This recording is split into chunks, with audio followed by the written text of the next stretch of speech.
Qızlar çaylarınızı süzüb gəlin çünki bugün mövzumuz biraz dərindir və bəzən heç üzləşmək istəmədiyimiz, çox dərində basdırdığımız o mövzu ilə bugün üzləşəcəyik və bunu həll eləyəcəyik. Yəni məqsədim burada qəti şəkildə sizin yaranızı və öz yaramı qanatmaq deyil, əksinə özüm keçdiyim bu yolda sizə işıq olmaqdır həmişəki kimi. Ona görə də çayınızı qurtumlayaraq bu yaralı amma gözəl videoya baxmağa davam edin. Deməli mövzu nədir? Mövzu bizim illərdir yaşadığımız bu boşluqdan gedir, atasızlıqdan gedir. Bu mövzu elə mövzudur ki, biz ölənə qədər, son nəfəsimizə qədər bu boşluğu daşıyacağıq. Amma bu boşluğu elə həll eləmək lazımdır ki, biz o quyuya düşməyək. Məsəl üçün, yolda gedirik, görürük ki, yama var, düzdür? Gedib bilərək ora düşmürük ki, görürük və yolumuzu dəyişirik.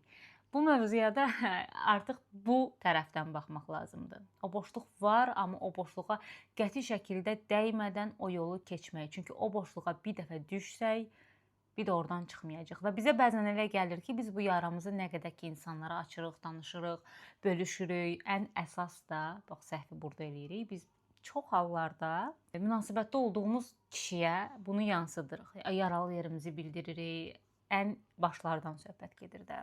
Ona atamızla bağlı olan o hekayələri danışırıq. Onun bizi nə qədər qırdığını danışırıq. Onun yoxluğunun bizim həyatımızda necə böyük fəsadlar yaratdığını danışırıq və təbii ki, qarşı tərəfin 95%-i bu boşluqdan sui-istifadə edir. Qalan 5%-dən danışmıram. Təbii ki, yaxşı partnyorlar da var, hansı ki, biləndə ki, onun həyatındakı qadın bu tərəfdən kasad böyüyüb, həmişə onu öz qızı kimi əzizləyir, əl üstündə tutur.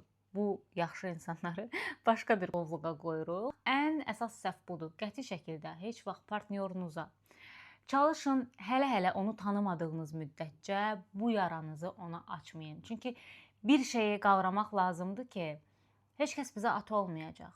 Heç kəs bizə o boşluğu doldurmayacaq. Bundan sonra atamız gəlib bizə yenidən atalıq eləmək istəsə belə bu boşluqda olmayacaq. Bu bizdə var, biz bununla doğulmuşuq və biz bundan sonra belə də davam edəcəyik. Çünki bu bizim alın yazımızdır. Mən öz keçdiyim həyat yolundan danışacağam ki, necə olub, mən nələr yaşamışam, nə qədər incidib məni bu mövzu və hal-hazırda nə hiss edirəm. Heç nə. Deməli, mənim məktəb illərim, universitet illərim çox böyük bir kinlə keçib. Dəhşət. Yəni mən kişilərdən nifrət eləyən biri olmuşam. Bunu da danmıram. Həmişə də hər yerdə deyirəm. Çünki o dönəmlərdə yaşın az olur və sənin gördüyün ilk fiqur atan olur. Sən ailədə nə görürsənsə, artıq beyin elə formalaşır ki, kişilər belədir. Mən o dönəmlərdə çox böyük bir nifrətlə böyümüşəm. Çalışırdım ki, elə olsun ki, elə bir yerə gəlim ki, elə bir insan olum ki, heç vaxt heç bir kişiyə möhtac olmayım. Qoy atam baxsın, pis olsun, ondan intiqam alım ki, bax o belə elədi, amma onun müqabilində belə oldu. Yəni mən daim bir özümlə savaşmışam, amma təbii ki, bu savaşdığım müddətcə də hansı insanlara ki, mən açıb yaramı demişəm, o insanlar tərəfindən həmişə zərbə almışam. Həmişə. Həm də elə belə zərbə yox. Bilirsiniz də, bu ümumiyyətlə həyatda mənə görə ən böyük cinayət bir insanın qəlbini qırmaqdır. Və bilə-bilə eləyirsənsə bunu. Ki, insanlar da pisliyi bilə-bilə eləyirlər. İstəmədən oldu, bilmədən elədim tipli mən cümlələrə qəti surətdə inanmıram. Belə deyim də, atasız böyüyən qızlar. Özlərini dərk eləyənə qədər və aid olduqları yeri tapana qədər yanlış bağçalarda böyüyürlər. Yanlış bağçalarda, yanlış torpaqlarda bar verməyə çalışırlar. Günəşsiz pəncərələrdən baxırlar. Mənzərəsi gözəl olsa belə daim palçığa batmağı seçirlər. Bilirsiniz niyə? Çünki bizim kimilər heç vaxt düzgün şərait görməyib. Şuuraltı axı bilir ki, sən burada böyümüsən. Sən necə günəşli yerə gedə bilərsən? Bir dəqiqə dayan, sənin yerin buradır. Nə qədər istəsən də, nə qədər çabalasan da ki, sən xoş tərəfə qaçasan, səni bir şəkildə o qara qutun çəkir ki, yox, sən ora aid deyilsən, sən ora gedə bilmərsən, qayıt öz yuvana. Məsəl üçün, hiss eləmişsiniz, biz normal bir münasibətdə, hansı ki, doğru insanı tapırıq, görürük ki, necə gözəl bir münasibətdir, necə xoşbəxtsən burada, stabil, sakit gedir hər şey, qarşındakı partnyorun çox əladır, səni sevir, sənə dəyər verir, ciddidir, sözləri ilə əməlləri üst-üstə düşür, amma sən o münasibətdə sıxılırsan. Bilirsən niyə? Çünki sənin beynin artıq xaosa öyrəşib. Sənin beyninin fiquru sənə deyir ki, neynirsən sən? Bu münasibətdə dəlisən, burada qalmısan. Sən burada sıxılacaqsan, bura sənlik deyil. Qayıt ora. Və sən başlayırsan normal gedən münasibətini də korlamağa, daxili sıxıntılar yaşayırsan. Özün də bilmirsən ha sıxıntı nədəndir. Çünki çox normal gedir hər şey əslində, qaydasındadır. Sən sevilirsən, uşaq kimi əzizlənirsən, amma içində bir şey narahatdır. Bax, o narahat olan sənin balacalığındır. Çünki o balacalığın o qədər öyrəşməyib sevilməyə, o qədər sevgi görməyib ki, bir kişi tərəfindən və artıq səni köhnəyə qaytarmağa çalışır. Bu çox pis hissdir. Bunu mən yaşamışam.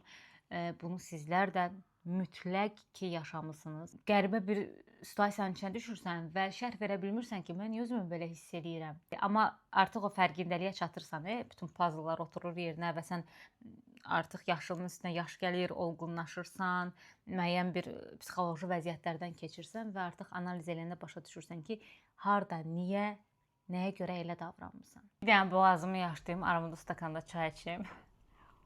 Harda qalmışdıq? Deməli, bu məktəb illəri bitdi, universitet illəri bitdi. Artıq başladı iş həyatı, karyer həyatı. Və yaşımın da üstünə yaş gəldi təbii ki. Artıq bu məsələ məni daha da ciddi narahat eləməyə başladı.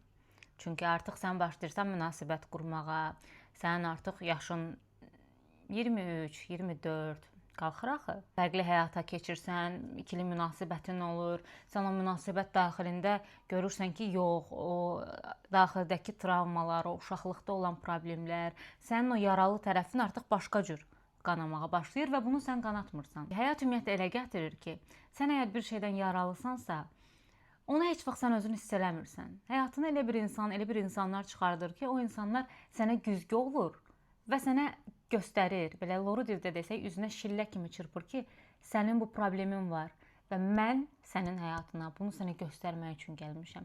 Ya düzələcəksən, şəfalanacaqsan, ya da ömrü boyu bu döngünün içində qalacaqsan.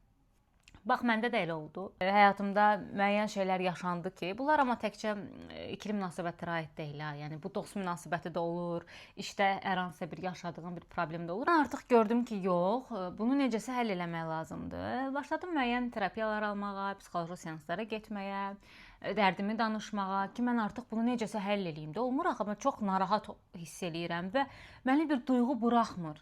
İçimdə bir duyğu məni yeyir. İstənməmək duyğusu. Yəni mənə elə gəlirdi ki, heç kəs məni istəmir, heç kəs məni sevmir, heç kəs məni sevə bilməz. Deyirdim, ilahi, necə ola bilər? Axı şükür Allaha, hər şeyim yerindədir, amma mən heç mi normal münasibət yaşaya bilmərəm, heç mi sevilə bilmərəm biri tərəfindən? Yəni bu mümkün deyil axı, burada bir problem var, burada nəsə yolunda getməyən bir şey var. Və bu terapiyalar və ümumiyyətlə özümün axtarışları, araşdırdığım, oxuduğum şeylər mənim müəyyən bir uzun zamanımı aldı. Hardasa bir bu vaxt zaman keçdi bir 4 ilə qədər, 5 ilə qədər. Və mən artıq bir yerdə yorulmuşdum ki, bəsdir də, artıq mən nə qədər bu mövzunu həll eləməyə çalışacağam, mən nə qədər bu mövzunun üstünə gedəcəm axı. Artıq mən bilirsiniz bir yerdə harda buraxdım psixoloji seanslar almağı. Düzdür, təbii ki, o seansların mənim üçün çox böyük bir əhəmiyyəti olub, rolu olub. Amma artıq o qədər bezmişdim ki, hər hansı bir gedirdim mövzunu danışmağa, biz düşürdük yenə alt məsələyə, ana ilə ata münasibətinə. Artıq bir yerdə dedim ki, yetər. Mən bilirəm bu problem var, amma mən bu problemi necə həll edə bilərəm? Mənə o lazımdır, mənə bunu həll eləmək lazımdır. Və şükür ki, həyat yavaş-yavaş çıxartdı qarşıma. Yavaş-yavaş mən öz hisslərimin, öz duyğularımın üzərində çalışdıqca bu duyğunu sıfırladım. Ümumiyyətlə həyat belədir. Məsəl üçün baxın, bir şey yaşayırıq. Bir itki, bir ayrılıq, bir problem. Düzdürmü? O problemi var eləyən bizim o problemə qarşı olan reaksiyamızdır. O reaksiya təzə-təzə olanda, o verdiyimiz reaksiya yoğun olanda bizim o problemimiz hələ də beyində, bədənimizdə, duyğu bədənimizdə canlı qanır. Biz nə vaxt ki, o problemə verilən bu reaksiyanı yavaş-yavaş azaldırıq, yavaş-yavaş soyuduruq, artıq öyrəşməyə çalışırıq və bu problemi qəbullanırıq və bütünləşirik bu problemlə. Dediyim yama məsələsi kimi. Sən bilirsən bu problem var və sən artıq bunu kontrol edə bilmərsən və məcbursan sən onunla bir yaşamağa. Və məndə də proses belə oldu. Mən artıq bir yerdə ayıldım ki, mən atama qarşı heç nə hiss eləmirəm. Mən ümumiyyətlə uşaqlığımda yaşadığım o qırıqlığa qarşı heç nə hiss eləmirəm. Yəni mənim daha öncələr atam yadıma düşəndə mən atamı nifrətlə xatırlayırdım. Amma indi atamı ümumiyyətlə xatırlamıram. Və onda başa düşdüm ki, hə, mən artıq şəfalanmışam, mən artıq mənə zərər verən o zəhərli duyğudan, o zəhərli keçmişdən və zəhərli uşaqlığımdan qurtulmuşam və çox şükür elədim bir yerdə. Amma təbii ki, aman zaman elə şeylər olur, elə hadisələr yaşanır ki, hə, mən o əksikliyi yenə hiss eləyirəm. Amma bilirsiniz necə? Artıq o hiss mənə gələndə oturub ağlamıram. O hiss mənə gələndə heç kəsi günahlandırmıram. Fikirləşirəm ki, Nərmin, neyə bilərsən? Bu artıq baş verib və bu sənin həyatının bir parçasıdır. Kəş ki, belə olmasaydı, deyirəm və keçirəm. Və əmin olun ki, bir yerdə bu hissə gəlmək olur. Tək ki, özünüzü günahlandırmayın, tək ki, həyatı günahlandırmayın. Çünki biz seçmirik də valideynləri. Biz doğuluruq və göz açırıq o ailənin içində. Hər kəs istəyir ki, sevgi dolu ailədə böyüsün. Amma neyə bilərik?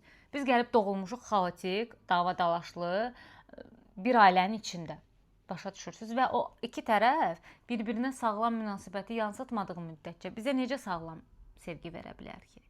Yəni biz də belə böyümüşük və hətta belə bir şey var da, əgər sən bir mövzuda çox rahatlıqla kimisə şəfalandıra bilirsənsə, kiminsə yoluna işıq saça bilirsənsə, sən mütləq ki, o mövzuda çox yara almalısan.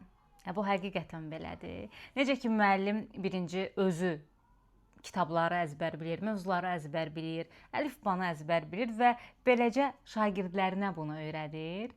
Bəzən bəzi mövzularda belədir. Elə mövzular var ki, insan onları o qədər dərindən yaşayır ki, o qədər dərindən o mövzunun içində olur ki və sən o mövzuda o qədər gözəl işıq ola bilirsən insanlara. Mənim həyatımın əslində başlanğıcı da elə bu mövzudan çıxır ki, mən bu mövzuya görə məcbur idim. Güclü olmağa, məcbur idim keş böyüməyə, məcbur idim həyatla savaşmağa, məqsədlərim uğrunda, arzularım uğrunda. Çünki mən tək idim və belə deyim də, nə mənada tək idim? Yəni istər-istəməz də mənəvi olaraq insan daxilində daha çox məsuliyyət hiss edir ki, sən bunu eləməlisən, sən bunu eləməlisən. Bax sən onu da bacarmalısan. Qoy heç kəs belə deməsin. Qoy hamı görsün ki, sən bunu elədin. Sən özünə o qədər yüklənirsən ki, bir yerdə bəzən özünü unudursan ki, mən hardayam, mən neynirəm və ümumiyyətlə mən nə qədər belə olacağam. Sən bir yerdə artıq bezirsən. Özünlə də savaşmaqdan, həyatla da savaşmaqdan.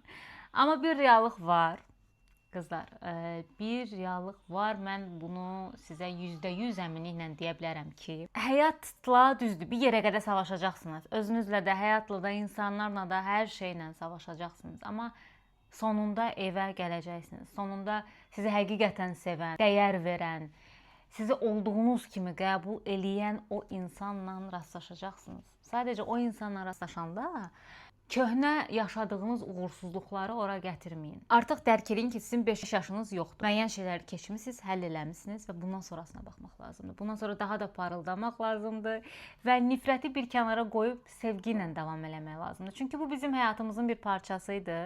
Biz belə doğulduq, nə etmək olar? Tək ki, canımız sağ olsun və bundan sonra sevdiyimiz insanlar yanımızda olsun. Eyb yox, bir tərəfimiz qırıq da olsa olar. Amma bu qırıqlığınızı qəti şəkildə heç kəsin ayağına sərməyin. Heç kəsin bu qırıqlığınızdan istifadə eləməyinə icazə verməyin. Bu sadəcə bir yara kimi olsun sizdə, üstü qabıq bağlasın və bu yara ilə davam eləməyə və bu yaranı fürsətə çevirməyə çalışın. Hamınızı sevirəm. Ümid edirəm ki, bu videodan sonra artıq heç nə sizin üçün əvvəl kimi olmayacaq. Getdiyiniz bu yolda quyulara deyil, yolun sizi hara apardığına diqqət edin.